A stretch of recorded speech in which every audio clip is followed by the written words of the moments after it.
우리 좌우에 계신 분들과 함께 인사 나누시겠습니다. 샬롬. 처음 뵙는 분들도 계실 텐데 쑥스러워하지 마시고 앞뒤 좌우에 있는 분들과 한 번만 더 인사 나누겠습니다. 샬롬. 함께 기도하시겠습니다. 아버지 하나님, 오늘도 사순절을 보내면서 겸손하게 주님의 십자가 바라보고 주님의 전에 나왔습니다. 우리의 마음의 무릎을 꿇고 주의 음성에 귀 기울여 듣고자 할 때에 성령님 오셔서 우리의 닫힌 마음의 문을 열어 주시옵소서. 세상의 근심으로 마음의 문이 꼭 닫혔습니다. 세상의 염려로, 두려움으로, 또 아픔과 슬픔으로 마음의 문이 꼭 닫혔습니다. 오직 성령으로만 열릴 수 있사오니 우리의 마음을 감동 감화하사 선포되어지는 주의 말씀 속에 하나님의 음성을 듣게 하시고 사랑하시는 목자의 음성을 듣고 주님의 길로 걸어갈 수 있도록 나의 영혼이 다시 한번 소성할 수 있도록 역사하여 주시옵소서. 주님만 의지하고 예수 그리스도의 이름 받들어 기도하옵나이다. 아멘. 할렐루야. 저희들은 계속해서 로마서 강해를 살펴보고 있습니다. 다른 것이 아니라 이 땅 가운데 진정한 부흥이 일어나게 하옵소서. 부흥의 역사는 오직 복음으로만 일어나게 되는 줄 믿습니다. 오늘도 말씀을 들을 때 우리에게 들려주실, 우리를 회복시켜 주실 그 복음의 소리가 여러분의 귓가에, 여러분의 영혼에도 들려지기를 원합니다. 우리가 인생을 살아가다 보면 간혹 가다가 내가 어떤 사람인가, 내 삶이 어떤 삶인가, 거기에 따라서 우리의 인생이 좌우되는 것을 보게 됩니다. 예를 들면 나는 가난해, 이러한 생각에서 떨치지 못하는 사람은요, 평생 남에게 받을 줄만 알지 베풀 줄을 모릅니다. 그런 사람들은 부자가 되고 집에 먹을 것이 쌓여 있어도 아무리 나보다 가난하고 힘든 사람을 보아도 베풀 줄을 몰라요. 그에 반해서 나는 부자야, 나는 예수 그리스도 안에 모든 사람과 은혜를 받은 사람이야, 스스로 부자라고 생각하는 사람은요, 단칸방에 살아도 베풀면서 삽니다. 항상 내가 아무리 힘들고 어려워도 나보다 더 힘들고 어려운 사람들이 보여지는 거예요. 할렐루야. 그렇기 때문에 우리의 인생을 결정짓는 것은 내가 가지고 있느냐가 아니라 내 인생에 대해서 어떻게 생각하느냐, 그것이 우리의 인생을 결정짓는 줄 믿습니다. 그런데 오늘 말씀 14절을 보면 사도 바울은 자신에 대해서 이렇게 말합니다. 나는 빚진 자라. 그런데 누구에게 빚진 자나 보니까 하나님께 빚진 자라고 고백하지 않고 헬라인이나 야만인, 지혜 있는 자나 지혜 없는 자에게, 어리석은 자에게 내가 다 빚진 자라. 할렐루야. 이 말씀을 가만 묵상하다 보면 여기 중요한 메시지가 담겨져 있어요. 사도 바울은 일찍이 사도행전 9장을 보게 되면 다메섹으로 가고 있다가 하나님의 신령한 체험을 하게 되는데, 그때 바울이 혼자 간 것이 아니었습니다. 일행이 같이 있었습니다. 그런데 갑자기 신기한 광채가 비치고 사울아 사울아 네가 어찌하여 나를 박해하느냐, 이 말을 들을 때 주위에 있는 일행들은 아무도 그 광채를 보지 못하고 아무도 그 소리를 듣지 못했습니다. 오직 사도 바울의 눈에만 보여지고 사도 바울의 귓가만 들려진 거예요. 무슨 뜻입니까? 동일하게 일행들이 있었지만 하나님께서 사도 바울만 택하신 거예요. 모든 사람들에게 미쳐야 할 하나님의 은혜와 사랑이 하나님의 택하신 사람 바울에게만 흘러가고 바울만 그 은혜와 사랑을 받은 줄 믿습니다. 그렇기 때문에 바울은 내가 헬라인이나 야만이나 지혜 있는 자나 어리석은 모든 사람들에게 다 빚진 자라. 할렐루야. 저희 어머니 세대는 참 가난한 시대였습니다. 형제들이 5형제, 7형제, 10남매, 10형제가 되더라도 부모님들이 가르치고자 하면 꼭 한 사람, 누구만 가르쳐요? 큰 사람, 큰 아들, 아들만 가르쳐요. 딸들은 아무리 똑똑해도 능력이 있어도 너는 중학교면 충분해. 그리고 아들만, 그것도 큰 아들만 고등학교 보내고 대학교 보내요. 그러면 그 아들은, 큰 아들은 누구에게 빚진 자입니까? 부모에게는 은혜를 받은 것이지 빚진 게 아니에요. 누구에게 빚진 거예요? 내가 부모님의 사랑을 독차지했으니 그 사랑받지 못한 형제들에게, 자매들에게 빚진 자가 되는 줄 믿습니다. 오늘 이 자리에 그런 분 계시다면 이제 형제들에게 빚을 좀 갚으세요. 우리들도 다 마찬가지 아닙니까? 우리가 뭔가 하나님께 잘난 것이 있어서 공로가 있어서 구원받은 것 아니고 복음받은 것 아니에요. 많고 많은 사람들 중에 하나님이 우리를 택하시고 우리에게 복음을 주시고 우리에게 구원의 은혜를 주셨다는 것은 지금도 구원받지 못하고 지금도 복음을 듣지 못한 모든 사람들에게 우리가 복음의 빚진 자가 되는 줄 믿습니다. 오늘 말씀을 통하여서 사도 바울은 복음의 빚진 자로 어떻게 살아가는지 그 모습을 살펴보면서 나는 복음의 빚진 자입니다 라는 제목으로 함께 은혜 나누겠습니다. 첫 번째, 복음의 빚진 자는 교회를 위해서 쉬지 않고 기도하는 사람입니다. 오늘 9절 말씀을 보게 되면 사도 바울이 로마 교회에 이렇게 말합니다. 항상 내 기도에 쉬지 않고 너희를 말한다. 여기서 너희를 기도할 때 말한다는 것은 너희를 위하여 쉬지 않고 기도한다는 뜻입니다. 사도 바울은 로마 교회에 가본 적도 없습니다. 한 번도 만난 적도 없어요. 그럼에도 불구하고 저 멀리 고린도 지방에서 로마서를 기록하면서 그들을 늘 마음속으로 생각하면서 쉬지 않고 중보기도 하였다는 거예요. 그런데 사도 바울이 로마 교회를 위해서 기도할 때 어떤 기도를 했나 보니까 우리 8절 말씀입니다. 함께 같이 읽겠습니다. 8절 시작. 먼저 내가 예수 그리스도로 말미암아 너희 모든 사람에 관하여 내 하나님께 감사함은 너희 믿음이 온 세상에 전파되미로다. 아멘. 로마 교회를 위해서 기도하는데 가장 우선적으로 첫 번째 드렸던 기도가 감사의 기도였습니다. 사도 바울이 로마 교회를 생각하면서 무엇이 그토록 감사하였나 보니까 다른 것 아니에요. 너희 믿음이 온 세상에 전파됨이로다. 할렐루야. 그토록 가보고 싶었고 그토록 만나고 싶었던 로마 교회, 그들의 믿음이 로마 제국에 있는 전역으로 로마를 뛰어넘어서 모든 제국 전체에 로마 교회 성도들의 믿음이 전파되었다는 거예요. 그런데 보세요, 로마 교회가 어떤 교회였습니까? 우리가 로마 여행을 가다 보면 저 바티칸에 있는 성 베드로 교회를 봅니다. 얼마나 웅장하고 얼마나 보석이 많고 얼마나 화려한지. 그런데 로마 교회는 그런 교회가 아니었어요. 웅장하고 화려하고 많은 성도들이 있는 교회가 아니라 저 지하에 무덤과 같은 곳, 카타콤이라 그랬지요. 거기에서 예비하는 교회가 로마 교회였습니다. 여러분, 누가 저 땅속의 지하에 무덤으로 내려가겠습니까? 그것은 가난한 사람이 내려가는 거예요. 신분이 비천한 사람이 내려가는 거예요. 그래서 역사적인 자료를 보게 되면 로마 교회 성도들은 대부분 비천한 노예였다라고 말합니다. 그들은 땅속 지하 무덤에서 예배를 드렸습니다. 신분이 비천한 노예였습니다. 가진 것 아무것도 없었습니다. 그럼에도 불구하고 그들의 믿음이 온 세상에 널리 전파되었다는 거예요. 할렐루야.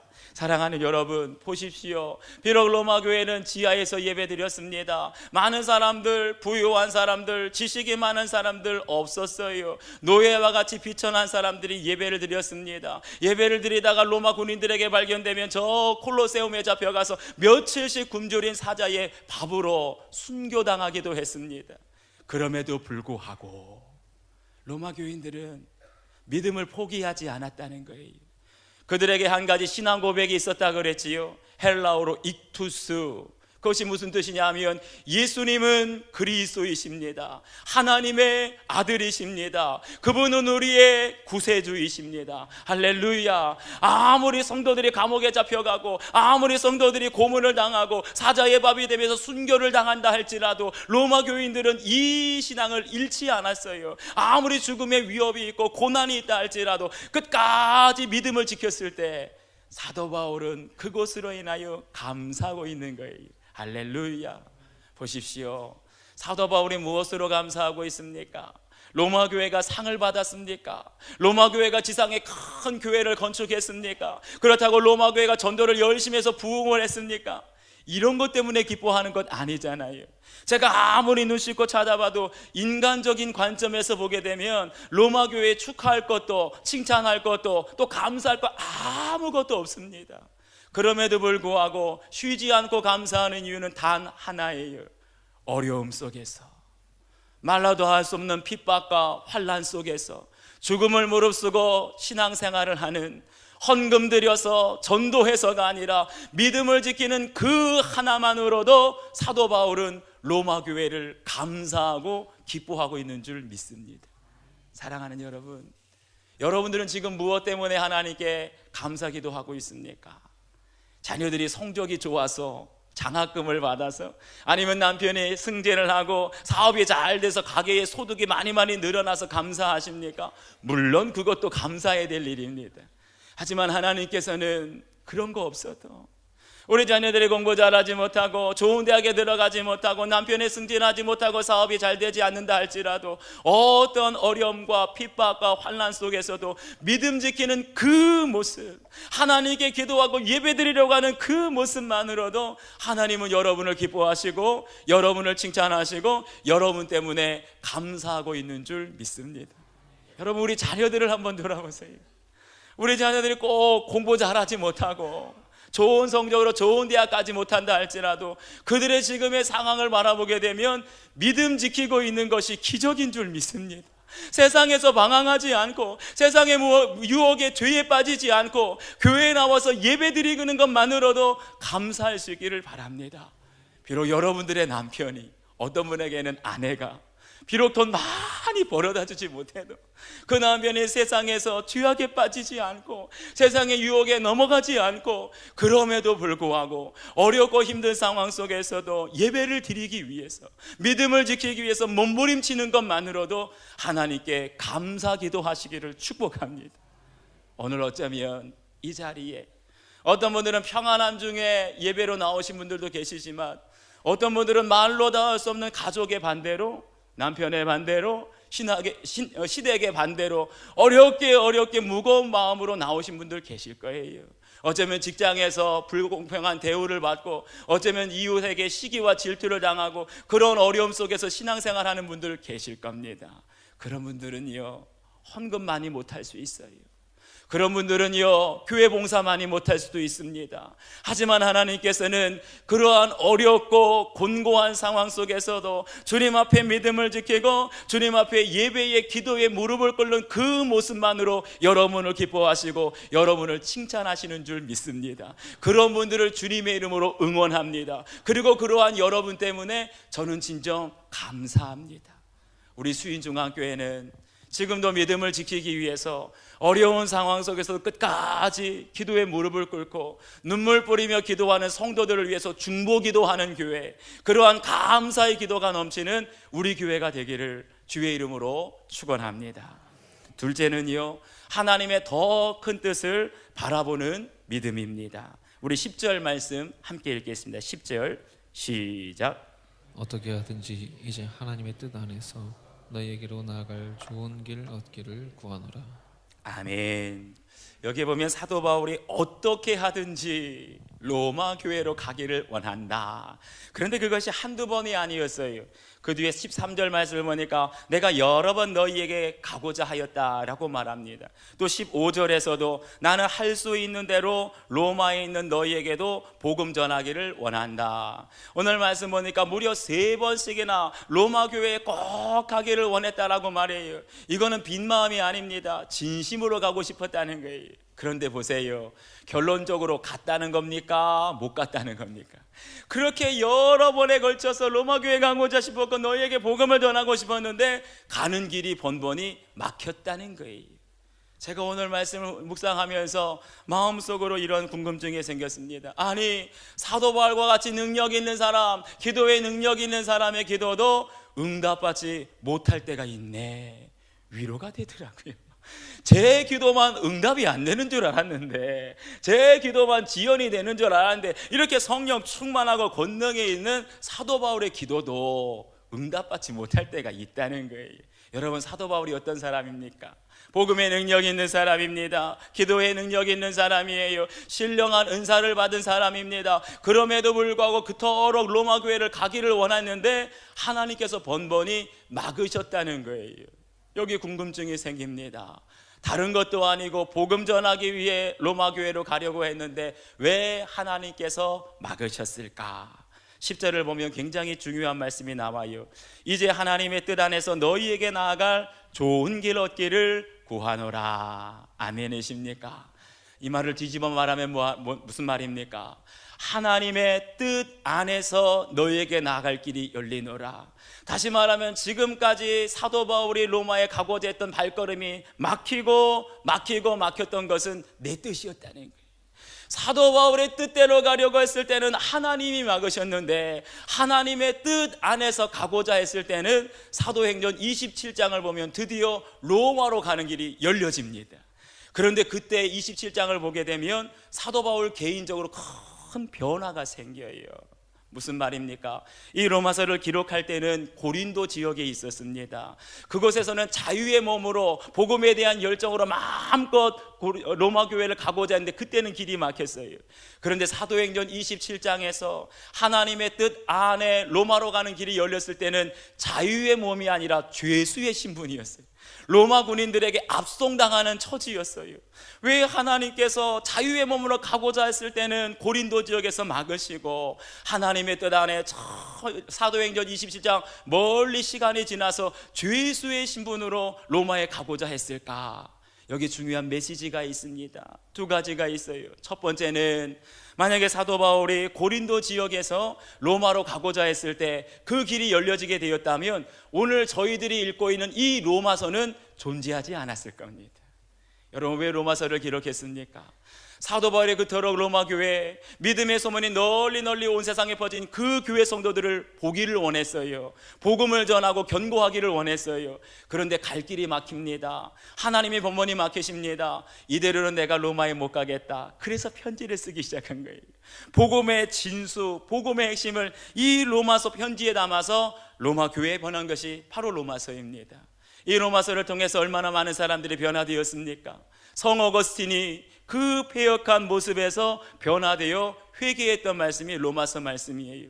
마르틴 루터가 로마서 말씀을 보고 변화를 받아서 종교개혁의 역사가 일어나게 된 줄 믿습니다. 이 모든 기독교의 위대한 역사가, 구원의 역사가 로마서를 통해서 이루어졌어요. 그런데 만약에 바울이 원하던 대로 고린도 지역에서 로마로 갔다면 이 귀한 로마서의 말씀이 기록될 수 없었다는 것이죠. 두 번째는 무엇입니까? 왜 하필이면 죄수의 신분으로 로마에 가게 하셨을까? 만약에 고린도 지역에서 사도 바울이 원하던 대로 자유의 몸으로 로마에 갔다면 아마 사도 바울은 로마에 있는 카타콤, 지하 무덤에 있는 성도들만, 형제자매들만 만났을 겁니다. 그들에게 위로하고 그들에게만 복음을 전했을 거예요. 그런데 하나님에게는 더 큰 뜻이 있었습니다.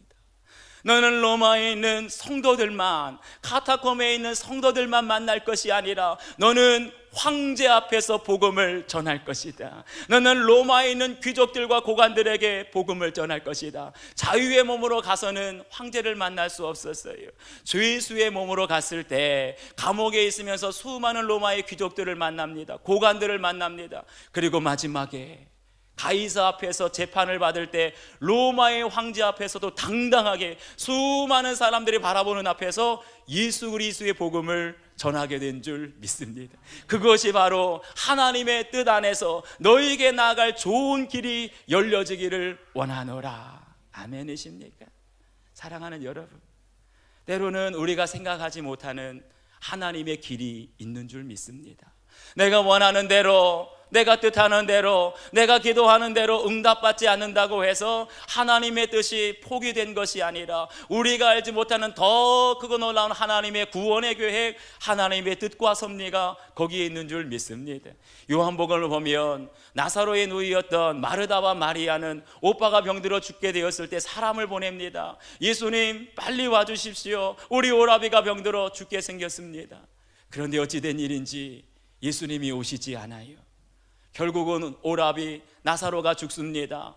장례가 끝날 때까지 예수님은 나타나지 않으셨습니다. 얼마나 섭섭했겠어요. 인간적으로 얼마나 낙심이 됐겠습니까?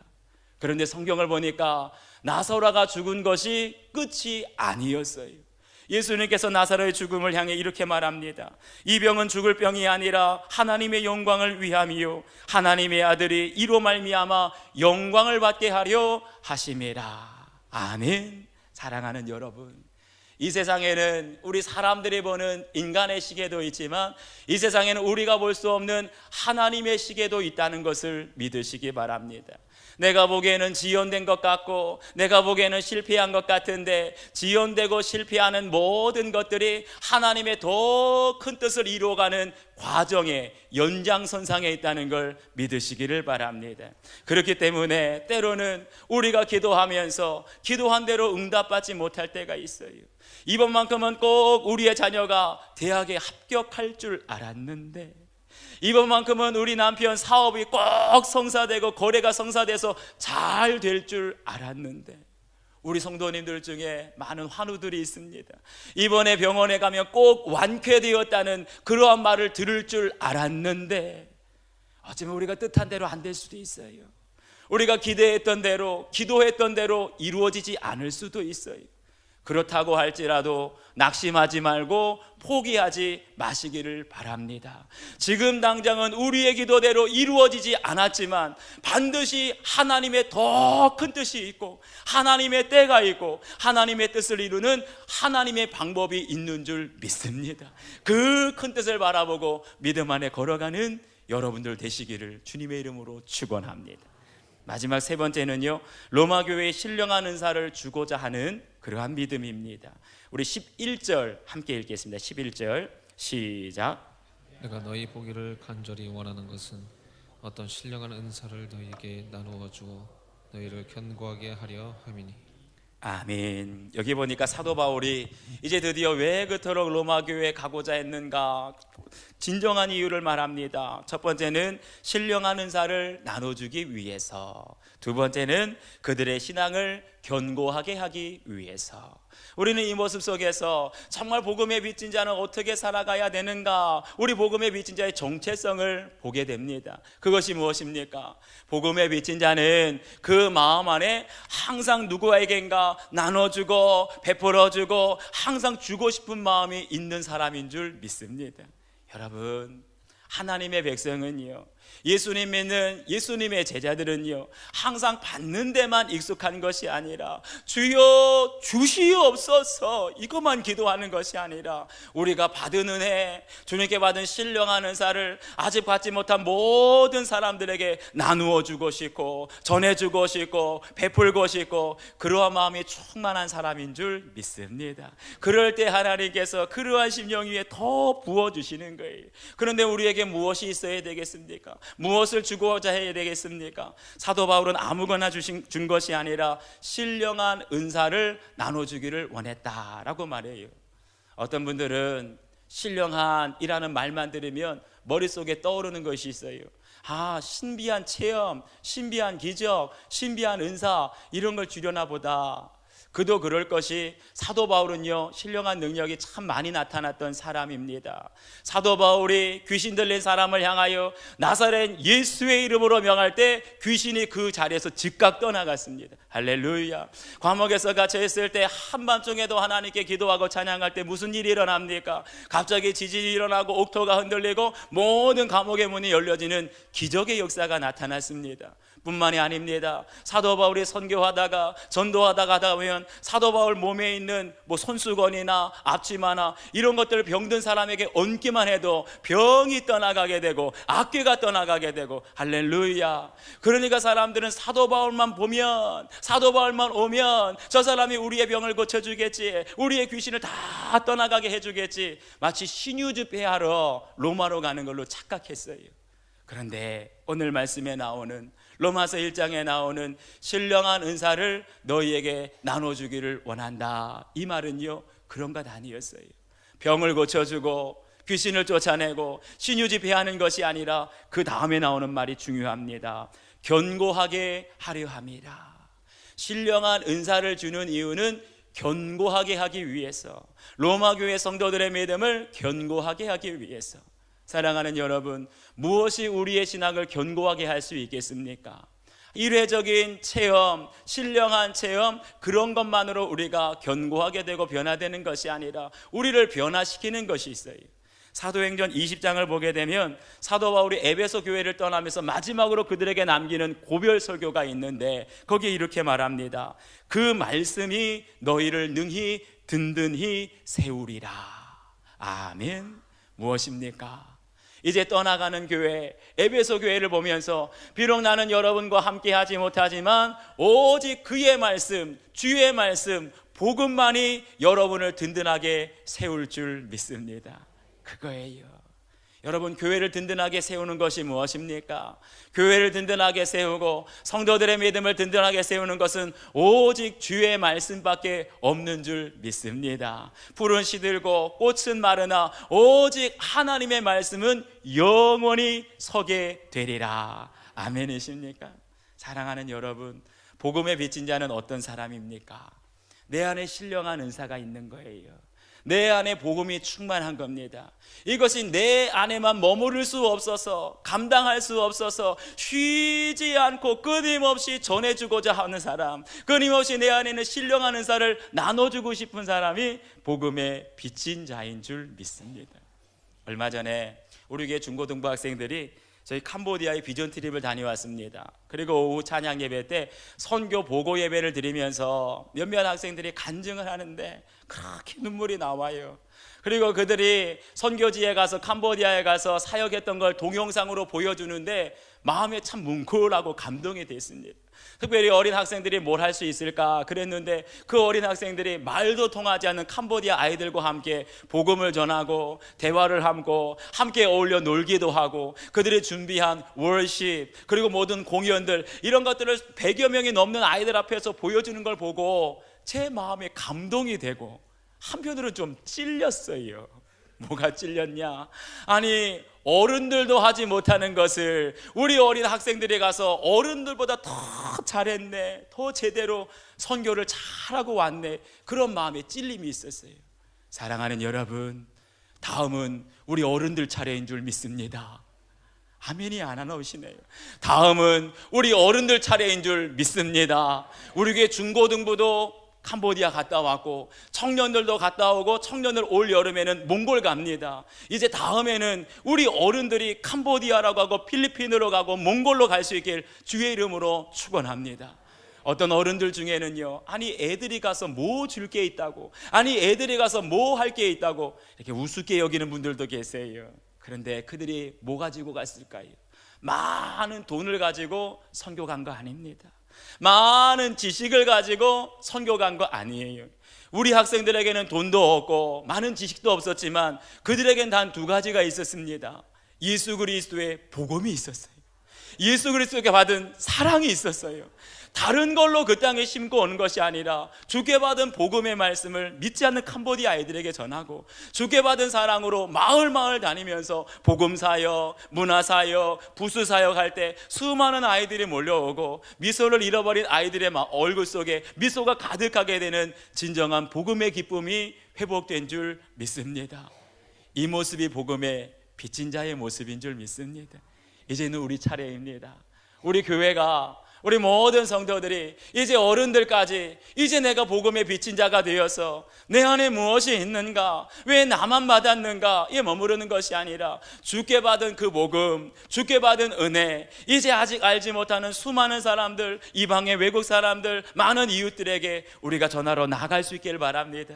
그럴 때 주님께서 여러분과 함께 하시고 전도의 문도 열어주실 줄 믿습니다. 오늘 주신 말씀 우리 기억하시면서 이 시간 기도하시길 바랍니다. 함께 결단할 때 내가 과연 복음에 비친 자로 살아왔는가, 나보다 더 어려운 형편 속에서 신앙생활을 지키기 위해서 몸부림치는 성도들 위하여 중보기도 하였는가, 하나님의 더 큰 뜻을 분별하며 내가 포기하지 않고 기다려 왔는가, 내 안에 있는 복음, 내가 받은 주님의 사랑 전하기 위하여 수고하였는가. 오늘 다시 한번 말씀을 기억하면서 복음에 빚진 자로 살겠습니다. 결단의 기도를 올리겠습니다. 기도합시다. 아버지 하나님 감사합니다.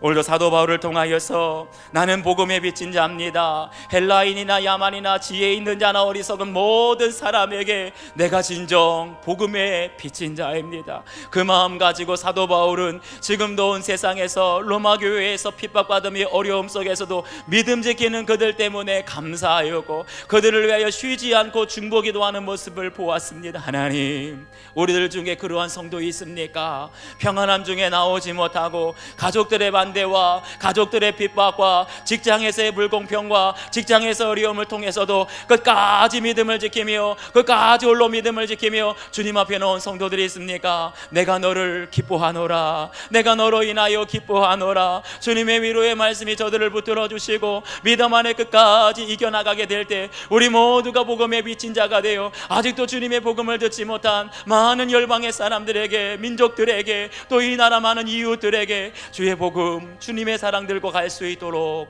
도와주시옵소서.